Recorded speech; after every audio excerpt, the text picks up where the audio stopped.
2, American Nomad News. Darren cooking kippers. Now, you'll notice that I haven't used any big pieces of wood. These are all just twigs found on the ground. No extensive amount of fuel. I've used a small piece of paper. It's an excellent pine pitch from Boise, Idaho. For some reason, the ponderosa pine in Boise, Idaho produces a prodigious amount of very excellent pitch. And I can use that and a few pieces of scrap wax from a candle to make a nice little kit for producing my fire. I keep it in a Ziploc bag, in a tin can inside the bag, and that makes an excellent setup. Now, I have not added any coffee to the water, and I've got just enough water in here to cook everything. Hopefully, it should be about right.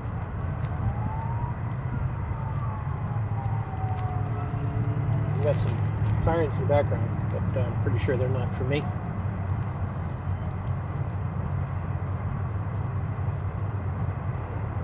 And that sizzling is actually the wax and the pitch boiling together and producing an excellent flame.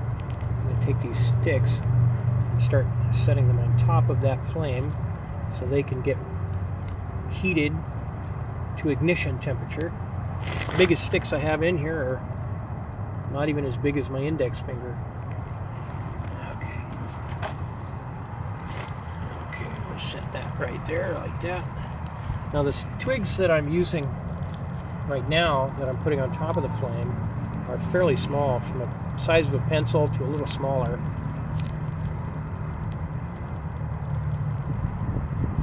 And they should be more than enough to get this fire going.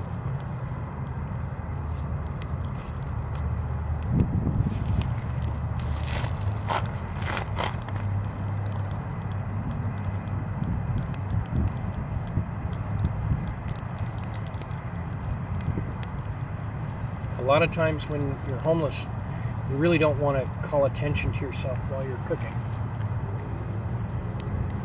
So it's best to be careful and to be respectful and to keep everything you do nice and clean. Because people don't understand. You can be perfectly law-abiding to the best of your ability within the limits of, hey, I gotta eat and I gotta do things. Not stealing things, not leaving trash all over the place, not being a fire hazard for people, not misusing, park equipment or any of those kinds of things, and you can still catch crap. It's very important to keep your camp clean, to keep where you work on your stuff clean, pick up all your trash, and leave as little a footprint as you possibly can. In just a few minutes, I should have coffee and a nice big tub of soup.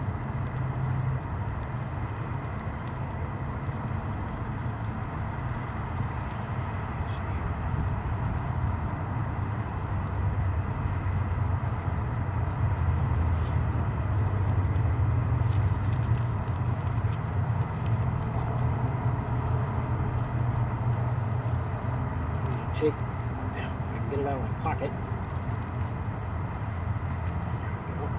Take a little spoon and shove that soup down a little bit. Check the depth of the water. Yeah, looks like it's doing good. Okay. Well, fire's kind of dying a little bit. We got to baby it sometimes. I'm going to put some leaves on top. Get them to flare up a little, maybe. Hopefully. There we go. And draw that extra flame, as long as the leaf ash doesn't choke the fire out, will draw more air through and help to heat those coals a little more and heat the adjacent sticks. You want to be careful not to pile so much on that when it does burn, it turns to an ash that covers everything and smothers it. You also want to be careful in windy conditions not to make sparks that get all over the place. And And if a spark does get out of your fire, you really want to pay attention to it and put it out. The last thing you need is for every homeless guy in the area to get a reputation for starting fires because you do something stupid.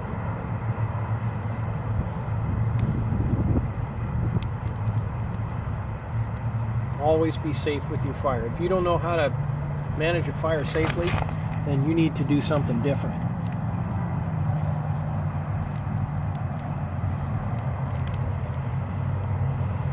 Always try to learn to be more dependent on yourself than you are on your community.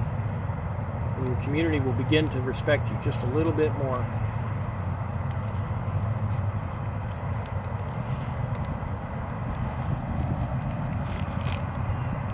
Okay, now I got a fire that doesn't look like it's going to go out.